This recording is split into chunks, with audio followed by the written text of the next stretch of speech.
it's the Lawn Gnome, and welcome to the third installment of 2016's A Lawn Gnome's Guide to.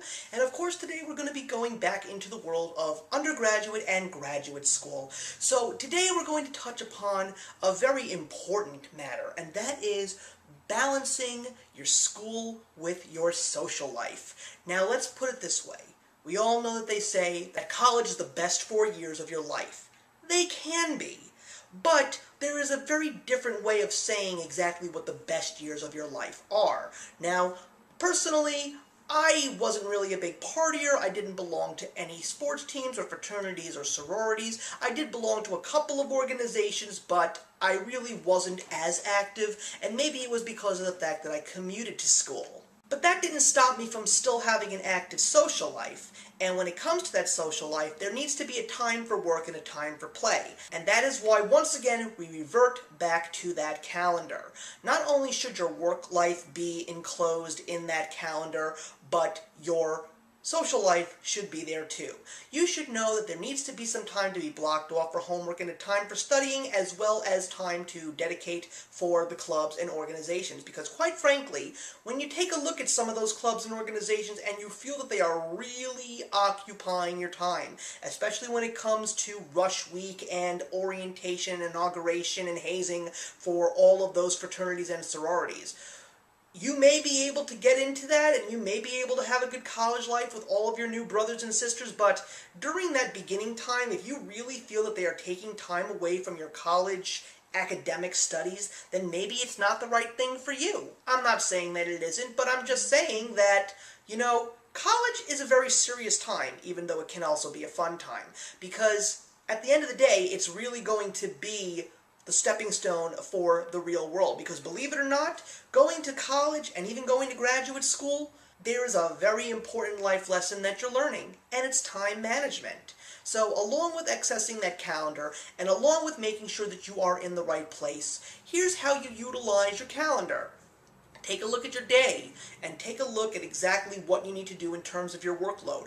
Let's say you really want to have that great relaxing weekend. Well, take a look at your schoolwork. See exactly how much of your papers you need to do, or how many assignments you need to do. You don't necessarily have to cram them into one day, but what you can do is you can block off pieces of time. Or hell, dedicate your entire week and all of your weeknights, if you don't have night classes, to the sake of actually doing your schoolwork. Bit by bit, read a chapter, do an assignment, do a portion of your paper. It will all balance out in the end. That's why one of the greatest things of the world is DVR, because you don't necessarily have to get in front of a television to watch the new show. You can DVR it and you can watch it later on at night or even during the weekend.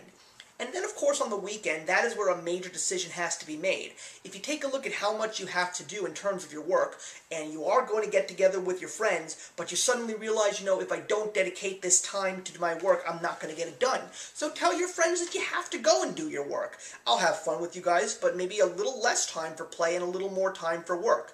Also, here's an interesting thing. There's no shame in getting up early. If you have late classes, of course you love to sleep in. You might actually want to use the time to sleeping in. You may want to use those late nights because of the fact that you don't have to get to class until noon or 1 o'clock, that you can hang out and stay up until 4 o'clock in the morning. But think about it this way. There's 24 hours in a day. If you actually realize that if you got up a little bit earlier before class, for the sake of maybe getting some more homework done during the school week, you know what that means?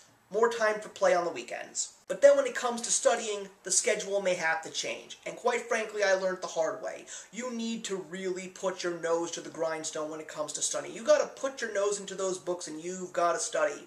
But once again, go to that calendar. Study for a couple of hours in the morning, have a lunch break, have some free time, a couple of hours, and then go study at night, and then get a good night's sleep.